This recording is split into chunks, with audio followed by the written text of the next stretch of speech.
서울대병원 후문과 이화 사거리 지나서 다시 마로니에 공원까지 이동할 예정입니다. 현재 올림픽대로 공항 쪽으로는 한강대교 부근 4차로 막고 공사가 시작됐습니다. 이 공사 때문에 뒤쪽 한남대교에서 한강대교까지 정체고요. 이 구간 통과하는 데 20분 가까이 걸립니다.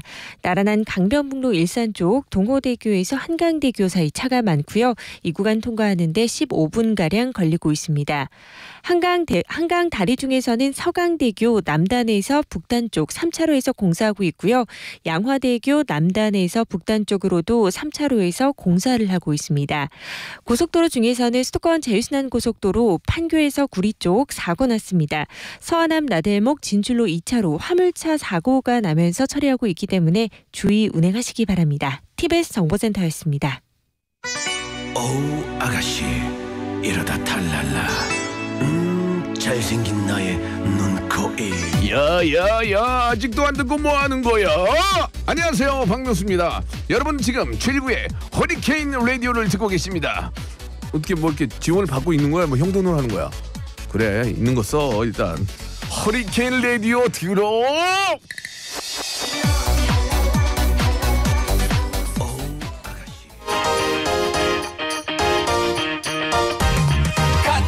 반치는 세상에 오직 진짜들만을 골라서 꼭 꺼내 거짓없이 풀어놓지 show me the news. 어제가 아닌 우린 오늘을 살아가 색안경을 벗고 다시 세상을 바라봐. 오늘의 뉴스가 내일의 역사 show me the news. 꼭 알아야 할 뉴스만 골라서 전해드리겠습니다. 쇼미더 예스. 뉴스 전해줄 PD와 기자를 소개합니다. 먼저 금산댁 천여진 PD입니다. 네, 안녕하세요. 금산댁 천효진 PD입니다. 좋아요. 안녕하세요. 이어서 올리비아 토스 최양지 기자입니다. 네, 안녕하세요. 최양지 기자입니다. 예, 어서 들어오십시오. 자, 첫 번째 소식 뭡니까? 네, 이스라엘 팔레스타인 전쟁 피해자 속출입니다. 네, 이스라엘 하마스 전쟁 네. 이거 뭐 장기화될 것 같고 점점 우려가 되고 있습니다. 지금까지 네. 상황을 일단 간략히 좀 정리를 해보자고요. 네, 우리 시각으로 토요일이었고요. 이스라엘 시각으로 7일이었는데요. 팔레스타인 가자 지구를 통치하고 있는 무장 세력 하마스가 이스라엘에 대한 대규모 공격을 행했습니다. 로켓포로 5,000발이라고 알렸는데 전문가들은 이제 하마스가 좀 과장하는 경향도 있기 때문에 실제로는 한 2,000여 발이 아닐까라고 분석하는 것도 있더라고요. 또 이스라엘의 여러 마을로 또 침투를 하는 등 기습 공격도 같이 동시에 했고요. 네. 해외에서는 이스라엘판 9.11 사태가 벌어졌다고 일제히 헤드라인을 장식했습니다. 네. 특히 이날은 이스라엘의 안식일이었는데 이 안식일이 하던 일을 멈추고 쉬는 날이라서 이스라엘이 예상치 못한 상태였고 그래서 특히 군인이나 민간인의 피해가 속출했습니다. 격분한 이스라엘은 곧바로 전쟁을 선포했고요. 지금까지 이스라엘과 팔레스타인 사망자가 1,500명에 육박을 했고 부상자는 6,000명이 넘었고요. 인질은 150명에 달하는 것으로 알려졌습니다. 그중에 미국인 11명은 이미 사망한 것으로 좀 알려졌습니다. 그런 속보도 들어왔습니까? 네. 납치된 사람 미국인 중 11명이 이미 사망했다? 네, 사망한 것으로 분석한다고 네. 미국 정부가 언급을 했습니다. 네, 조금 전에 이스라엘판 9.11 사태다 이렇게 표현을 했는데 네. 어디 보도를 보니까 하마스가 무려 2년 동안 이 기습을 작전을 준비했다는 거 아닙니까? 9.11 테러도 그랬던 네. 거 아니겠어요? 네. 치밀한 준비 끝에 그런 테러를 벌였던 건데 네, 타이밍도 참 그렇게 결정을 한 것 같아요. 안식일을 일부러 골라서요. 지금 하마스가 그 인질에 대해서 뭐 처형하겠다 협박도 하고 있다면서요? 네, 설상가상으로 하마스가 이스라엘이 폭격을 계속해서 하면 인질을 처형하겠다. 그리고 생중계를 하겠다라고까지 밝혔습니다.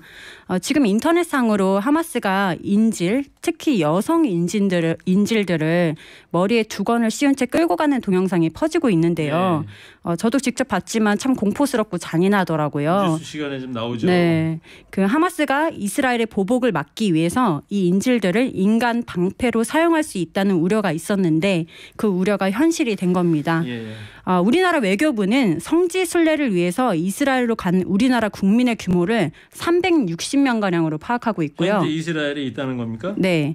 대피와 귀국을 위해서 지금 준비하고 있는 상태라고 밝혔습니다. 네. 그래서 승객 200명을 태울 수 있는 대한항공 항공편이 이스라엘로 출발할 예정이고 도착 예정 시각이 한국 시각으로 내일 새벽 6시 10분이라고 합니다. 네, 그렇군요. 예, 근데 우려스러운 부분은 지금 성지 순례로 가 있는 국민 외에도 그 한국인 장기 체류자가 570명으로 파악이 되고 있대요. 예. 그러니까 부디 우리나라로 안전하게 귀국하시기를 기도합니다. 예. 자, 예. 우리나라에 미칠 영향이 무엇인지 알아보기 위해서 천연인 PD가 이희수 한양대 문화인류학과 교수님을 섭외를 했다면서요? 네. 전화 연결이 돼 있습니다. 안녕하세요, 이희수 교수님. 네, 안녕하세요. 네. 자, 교수님 이렇게 인터뷰 응해 주셔서 고맙고요. 네네. 예. 안녕하세요. 네. 지금 서울에 계신 거예요? 어디 계신 거예요? 서울에 있습니다. 방송 때문에 지금 돌아다니고 있습니다. 네, 지금 보니까 YTN에 한 20분 넘게 인터뷰를 하고 계시던데 그게 네, 끝나자마자 저희하고 또 연결을 해주셔서 전문가는 없고 해야 될 일 많고 바쁩니다. 예, 네. 알겠어요. 자, 교수님 일단 하마스가 팔레스타인 가자 지구 무장 세력인데 사방이 다 이스라엘에 이렇게 둘러싸여 있는 형국가 아닙니까? 누가 봐도 하마스가 이스라엘을 이길 확률이 없어 보이는데 왜 이런 테러를 감행했을까요? 지금 뭐 상황이 굉장히 어려운 상황이고 15년 동안 지금 하마스는 가자 지구에서 고립돼서 지금 생필품 공급이 안 되는 그야말로 생존의 이제 위기, 그다음 실업률이 50%에 달하는 절박한 심정이 이제 하마스는 더 이상 움직일 수 없는 상태인 것 같고요. 설상가상으로 이 팔레스타인 문제는 국제사회에서 잊혀지고 또 아랍과 이스라엘 간의 화해 무디기 또 이슬람의 종주국인 사우디아라비아가 최근에 이스라엘과 이제 수교 협상을 하면서 마지막 생존의 희망이 끊어지는 그 절박한 상태에서 아주 절묘한 시점을 골라서 별로 성산이 없는 전쟁을 이제 벌였습니다. 전쟁의 성패보다는 우리가 21세기 지구상에서 이렇게 고통받는 억울한 그 민족의 존재가 있다는 걸 알려주는 목표였던 것 같고요. 그래서 하마스는 이스라엘 공격 이후에 소정의 목적을 100% 달성했기 때문에 지금 하마스 내에서는 거의 축제 분위기입니다. 그래요. 그리고 교수님, 그 왜 하필 지난 7일을 공격 날짜로 정했는지도 좀 궁금한데요. 네, 그게 굉장히 중요한 의미가 있는데요. 1973년 이제 10월 6일이 세 차례 전쟁 끝에 아랍이 계속 패배하다가 처음으로 승리한 날이 1973년 10월 6일 윰키프로 4차 중동 전쟁입니다. 이 전쟁은 모든 아랍인들에게 자긍심을 가져다 줬던 대전쟁이거든요. 그래서 10월 이제 6일이 다음 날 10월 7일이 이제 바로 유대인들이 안식일이니까 그 성전의 그 기쁨을 재현한다는 의미에서 바로 10월 7일을 그 공격의 기점으로 삼으면서 팔레스타인 사람들뿐만 아니라 전 세계 아랍 대중들이 그 하마스의 정당성에 동참하도록 하는 그런 상징성이 있었던 것 같습니다. 예. 10월 6일이 그러니까 73년에 이스라엘한테 번번이 패하다가 아랍이 처음 승전한 날이다. 그렇습니다. 그 다음 날이 바로 10월 7일 공격을 감행했던 날이고. 네네. 그랬군요. 근데 윰키프로라고 기사에 윰키프로가 뭐예요? 무슨 뜻이에요? 윰키프로는 저도 잘 모릅니다만 그 유대인들이 가장 이제 중요하게 생각하는 축제 기간인 것 같습니다. 그 축제 마지막 축제 날 아랍이 전격적으로 공격을 한 거죠. 네. 근데 이스라엘이 이제 아이언돔이 있다고 그래서 로켓 공격 해볼 테면 해봐라. 그동안 자신 있어 했는데 이번에 보니까 속수무책으로 방공망이 뻥뻥 뚫려버리지 않았습니까? 왜 그랬을까요? 네네. 네. 지금 그 아이언돔이라는 것도 지금 한꺼번에 5,000발의 로켓을 쏘았거든요. 이게 지금까지 지난 8년간 하마스가 이스라엘 향해서 쏘았던 로켓 총수가 한 5,000발 정도 되는데 그걸 이제 하루에 5,000발 쏘니까 아무리 아이언돔이라 하더라도 일일이 요격하기는 어려울 것 같고요. 말이 이제 미사일이 아니고 35km 정도 되는 한 2m 정도 되는 그 사제 로켓 수준입니다. 그 비용이 한 $800니까 우리 돈으로 한 100만 원 정도 되는데 뭐 이 5천 발을 뭐 2억 정도 하는 아이언돔이 일일이 대응할 수도 없었던 것 같고요. 그래서 방공망이 완전히 이제 무너지고 그보다도 결정적으로 이제 군인들이 이스라엘 영토를 직접 이제 군대를 진입시켰다는 것이 이게 가장 큰 의미입니다. 네. 지금까지 로켓만 쏘았지 300명의 군대가 들어가서 이스라엘의 경찰 초소나 군 부대 또 수많은 민간인들을 인질로 납치했던 것이 사실 이번 전쟁의 가장 큰 돌발 변수라고 할 수 있겠죠. 그거를 오늘 보니까요. 한 2년 동안 하마스가 치밀하게 준비를 해왔다고 그러더라고요. 작전을. 네, 그렇습니다. 네, 그래서 행글라이더로 타고 넘어가기도 하고 가자지구 장벽에 화약을 폭발시켜가지고 불도저로 그걸 밀어와가지고 통로를 개척하고 이런 식으로 작전을 폈다고 그래요. 근데 이스라엘은 이제 지금까지는 22개 아랍의 적대국에 둘러싸여 있으면서도 가장 내걸었던 게 이제 철전 안전과 또 철통 보안이었는데 뭐 이것이 하루아침에 이제 무너져 버려서 그게 이제 사실 로켓포로 희생됐던 사람들보다도 군대가 진입해서 난사를 통해서 희생당한 사람의 숫자가 훨씬 많습니다. 네. 이게 이제 이스라엘 사람들에게 이제 충격을 던져줬던 거죠. 네. 그리고 오늘 새벽부터 나온 뉴스에 보면은요, 그 하마스 대원들이 갖고 있는 포탄 중에 북한체 포탄이 사진으로 찍혀가지고 지금 나오고 있는데 그거 어떻게 보세요?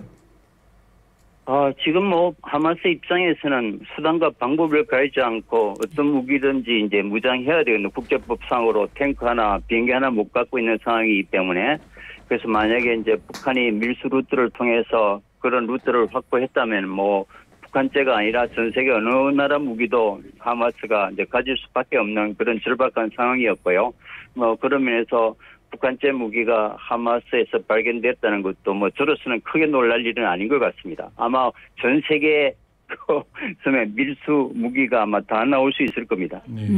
그리고 교수님 지금 하마스가 인질을 두고 협박을 하고 있는데요. 그 하마스 대변인은 그 이슬람법에 따라서 생명의 위협은 가하지 않겠다라고 말하고는 있지만 이런 협박도 계속 하고 있단 말이에요. 과연 인질들이 무사하게 돌아올 수 있을까요? 어떻게 보세요? 하마스는 이제 과거에 알카에다나 IS처럼 뭐 인질을 공개 참수하는 일은 지금까지는 해오지 않았습니다. 왜냐하면 하마스는 이제 한때 그 팔레스타인을 집권한 집권 정당이거든요. 한때 하마스 지도자가 팔레스타인 총리를 역임하기도 했고 현재도 가자지구 230만을 책임지는 자치정부의 성격이기 때문에 그런 테러리스트 수준의 만행은 하지 않을 거라고 예상을 해요. 그러나 하마스 대변인이 오늘 밝힌 것처럼 만약에 이스라엘이 지상전을 통해서 무고한 민간인을 계속 희생시켜 나간다면 우리가 갖고 있는 민간인 인질의 생명도 담보할 수 없다. 이런 굉장히 위협적인 발언을 쏟아내고 있지만 뭐 실제로 그렇게까지 할까는 지금으로서는 약간 퀘션입니다. 네, 그렇군요. 자, 교수님 그리고 조금 전에도 말씀을 해주셨는데 제가 궁금한 게 뭐가 있냐면 가자지구 그 안에 지금 230만 인구가 산다고 그랬었잖아요. 네. 근데 거기 하마스 무장 정파 이렇게 기사들 표현하는 데가 있는데 네. 하마스가 그러니까 230만 명을 대표하는 집권 정당입니까 그러면? 사실은 무장 정파라 해서는 안 되죠. 왜냐하면 미국과 이스라엘 또 일본까지만 해도 국제적으로 테러리스트이기 때문에 무장 정파, 무장 종파 이런 우리가 표현을 썼지만 그래서 중요한 것은 대한민국 정부는 하마스를 테러리스트로 아직까지 규정하지 않았고 노르웨이나 터키 많은 아랍 국가들은 하마스를 어떤 합법적인 정당한 정치 조직으로 보거든요. 그리고 실질적으로 가자지구 230만의 유일한 대안 없는 합법적 정부입니다. 주민들이 뽑았던 뭐 그런 면에서 우리가 미국과 이스라엘의 그 시선에서 보는 어떤 테러리스트에 가까운 무장 정파라는 표현을 우리가 쓴다는 것은 조금은 실체와 거리가 있다. 이 말씀도 꼭 드리고 싶습니다. 네, 하마스 무장 정파라기보다는 하마스의 집권 정당이다 이렇게 봐야 되겠군요. 그러니까. 그렇습니다. 현재 뭐 가자를 통치하는 자치정부죠. 예. 그러니까 우리 내무부, 보건부 부처가 다 있습니다. 알겠습니다. 자, 교수님 마지막으로요. 좀 요거 하나만 더 질문 드릴게요. 우리나라에 이제 지금 뭐 유가가 오르고 뭐 이런 부분들이 있고 그런데 우리나라에 어떤 영향을 미치게 될까요? 뭐 당장 이 전쟁이 뭐 확전될 가능성은 별 보이지 않아요. 그래서 지금 이제 전쟁으로 한 4%, 5% 유가가 이제 올랐다고 하는데 지금은 더 이란이나 또 시리아가 전쟁에 개진해서 이제 확정 가능성이 별로 없기 때문에 뭐 장기적으로 유가 변동으로 인해서 우리 경제에 뭐 큰 타격은 없을 것 같고요. 다만 우리가 아랍에미리트, 카타르, 사우디, 이집트, 터키 등에 대규모 투자를 하고 있기 때문에 중동 전쟁이 장기화된다면 우리의 어떤 투자 어떤 효과, 경제적인 타격은 매우 크겠죠. 뭐 그게 가장 우려스러운 점입니다. 알겠습니다. 아이고 교수님 오늘 시간 내주셔서 정말 고맙습니다. 네, 감사합니다. 네, 좋은 말씀 잘 들었습니다. 지금까지 이희수 한양대 문화인류학과 중동 전문가 교수님 전화 인터뷰 해봤습니다. 자, 최유진 PD 수고했습니다. 네, 감사합니다. 이희수 교수님 바쁜데 네. 섭외가 돼가지고. 네. 굉장히 많이 매달렸습니다. 아유 잘하셨어요. 잘 소식 전해주셔서 감사합니다. 알겠습니다. 네. 자 이어서 올리비아 텃세 기자 최양지 기자 오래 기다렸습니다. 자 두 번째 뉴스 뭡니까? 그놈 목소리가 들려입니다. 그놈 목소리. 네. 어떤 놈? 어떤 놈일까요? 그놈 목소리는 2007년에 실화를 바탕으로 한 영화 제목인데요. 네. 유일한 단서인 범인의 목소리를 추적하는 내용인데 예. 오늘 주제와 연관이 있습니다. 오늘 주제가 뭔데요? 보이스피싱입니다. 아 보이스피싱. 네. 보이스피싱 범죄 다들 심각한 거는 알고 계시죠? 그러면 이 금융감독원이 올해 상반기에만 900건 넘는 제보를 받았는데 이 중에서 5번 넘게 제보가 중복되는 12명의 목소리를 공개를 했습니다. 그중에 일부를 직접 들어보시죠.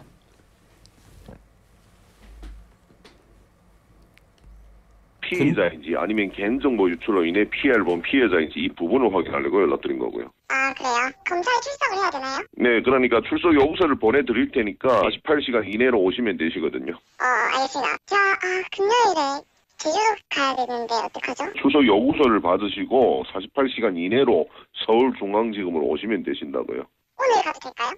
오늘 오셔도 되시고요. 제가 지금 부산에 있거든요. 도착해도 저녁인데 제가 아직 그리고 네. 수능 끝난 지 얼마 안 돼서 부모님한테 일단 연락을 드리고 제가 이런 적이 처음이라 가지고. 네.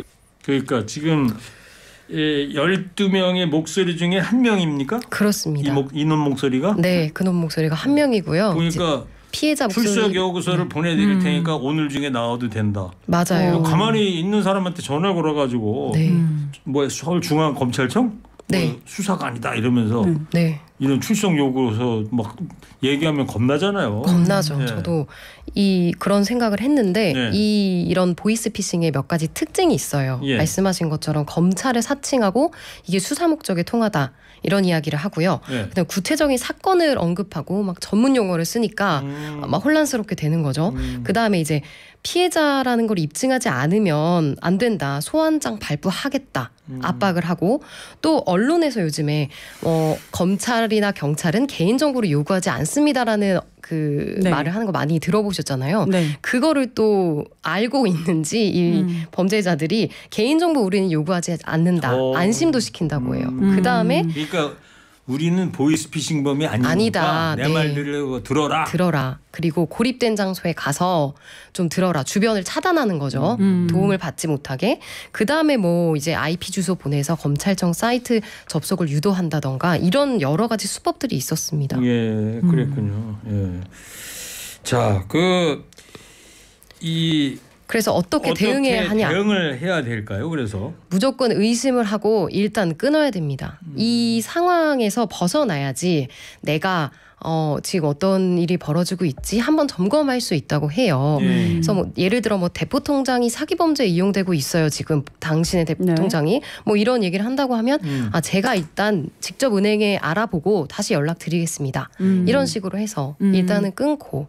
그거 말고 너 그놈 목소리 맞지? 이러면서 끊으면 안 돼요?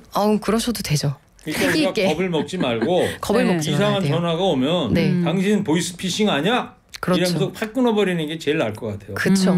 요 옆에 TBS 옆에 건물에 보면 신한은행 있잖아요. 네. 여기 제가 이제 가는데 제가 한번 물어봤어요. 은행 직원한테. 네. 정말로 보이스피싱범이 네. 여 작은 지점에도 네. 저 피해가 있는 사례가 있냐. 있다는 거예요 여기도. 그 자기들도 아주 세심하게 이렇게 보고 있다는 거예요. 그 돈 찾으러 오시는 분 한테 꼭 그렇게 적잖아요. 네. 네. 보이스피싱에 때문에 여기 오신 건 아니냐 이런 걸 그렇죠. 확인하고 그러는데. 예. 자, 하여튼 무조건 의심하고 이제 끊어야 된다. 예. 네. 자, 그 다음에 이 당신만 급합니까? 이건 또 뭐예요? 이거는 다른 이제 소식인데요. 네. 이제 보이스피싱 얘기가 끝났습니다. 아니고. 네. 보이스피싱 여기다 표시를 해줘야지. 끝났습니다. 네. 여기다 이게 쭉 빗금을 건다든가. 어떻게 뭐 부장님 어떻게 노래로 되나요? 갈까요? 징소리 나오나요? 부장님이 오케이 사인을 네. 하셨습니다. 노래로 간다고 하십니다. 세 번째 뉴스네 그러니까. 네, 세 당신만 번째 급합니까? 뉴스입니다. 네. 어떤 내용이에요? 이거는 이제 응급실 난동 관련 내용이에요. 노래로 간다고 합니다. 예. 아 시간이 안 된다네. 네. 시간이 안 됩니다. 아, 올리비아 터세 기자. 알겠습니다. 네. 52분이 소통해. 자 다음 주에 오시면 저희 더 둘만 충분히. 지금 되게 전하고 싶어하는 그런 그쵸 앵디랑 저랑만. 아까 저 이희수 교수님 올해 네. 전화 인터뷰하느라고 시간이 네. 다 된 것 같아요. 네. 자 최양재 기자, 천혜진 PD 수고했어요. 예. 네, 감사합니다. 감사합니다. 노래 한 곡 듣겠습니다. 2주 어떻게 지내시나요?